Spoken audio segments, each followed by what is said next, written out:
So Samsung just announced the S21 Ultra 5G, and I want to give you my thoughts and impressions on it in this video. It has a 6.1 inch 1440 by 3200 pixel per inch display, flat, not curved, which is something I love to see. It has 12 or 16 gigs of RAM as an option. It has the Exynos 2100, or it has the Snapdragon 888 depending on your region. There's a 5000 mAh battery, Android 11, One UI 3.0 obviously, micro SD XD expansion slots. It also has 128, 256 and 512 gigs of storage options. Of course, it has Samsung Pay built in. It can do HDR10 support. There's 1600 pixels per nits at peak brightness. Of course, it's a dynamic OLED. You can now have full resolution and you can do 120Hz, which is a feature that was pretty much, dead. You couldn't do that before this, but of course now you can, and that's great. It's in the US models, China and Korean models, like I've said before. It does have the Snapdragon 888 and the Exynos 2100. Of course, we'll have to see how the Exynos model performs, but if we're going up past models, the Exynos models unfortunately will perform worse than Snapdragon models in battery performance and CPU performance. However, let's not judge until we see the actual speed tests. Of course, it is UFS 3.1 storage. That's a given. The camera system is great though.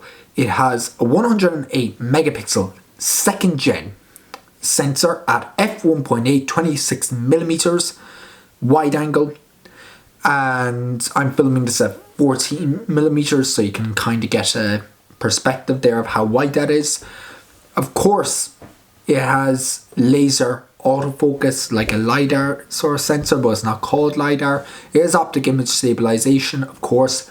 It's a 10 megapixel periscope lens that goes to 240mm.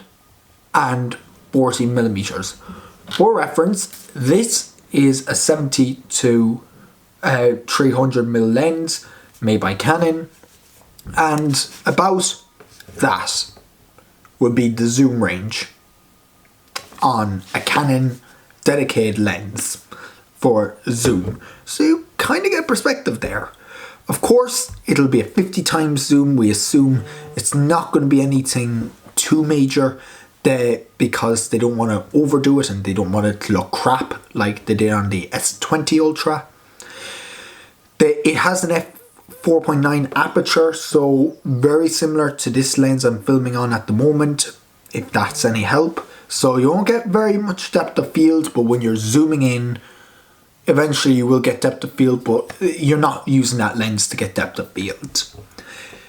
It also has a 3 times optical zoom lens with optic image stabilization. That's also a telephoto lens. It's 17mm, so this is also a 70mm lens, so you can kind of get a bit of a perspective on how big of a zoom range that is. The lens does have an f2.4 aperture, so very similar to this kit lens that came with my Canon 700D, if you want a bit of perspective there. Of course, the ultra wide is there as well. It has a 12 megapixel f2.2 aperture, so lower aperture, but if you want more depth of field, the natural bokeh, etc., you're going to need to use the main shooter angle. Of course, you can still get pretty good photos in ultra wide, and the lower f-stop means you'll be able to do better low light photography, which is very welcome. So the periscope lens will not do well in ultra low light situations. That is not what it's built for. So make sure you have plenty of light when you're doing that. Of course, is steady shot video.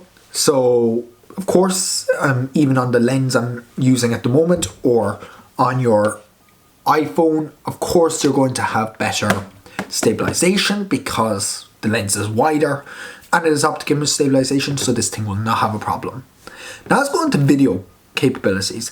It does 8K at 24 and 30 frames a second. Obviously we haven't gotten 60 yet because the file sizes are just massive anyways. The camera can also shoot 4K 60 and 30. Don't know why they don't have a 24 FPS option, but maybe they'll add that in the future. I know even my couple of year old iPhone 10 from 2017 has the option to shoot 4K 24 frames a second. What's up with that?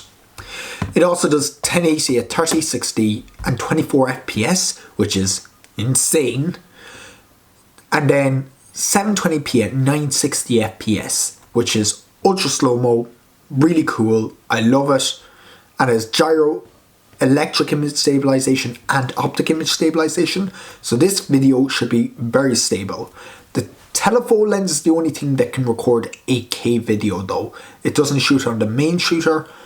When we can shoot 8K video on the main camera shooter, like the regular lens or ultra wide, that's when I'll be excited about 8K on a phone.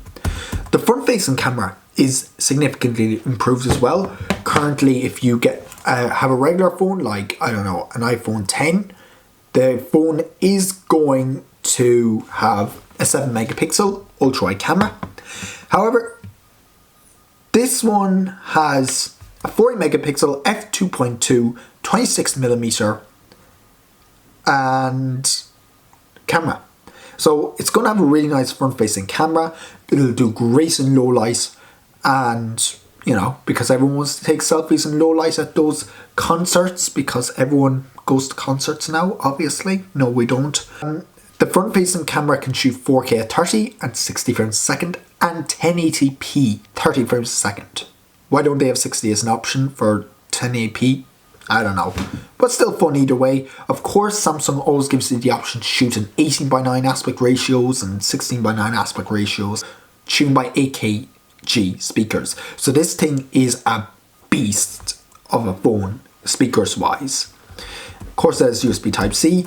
It has a better under-display fingerprint sensor, which is great because in the past the sensor has been in a very specific spot.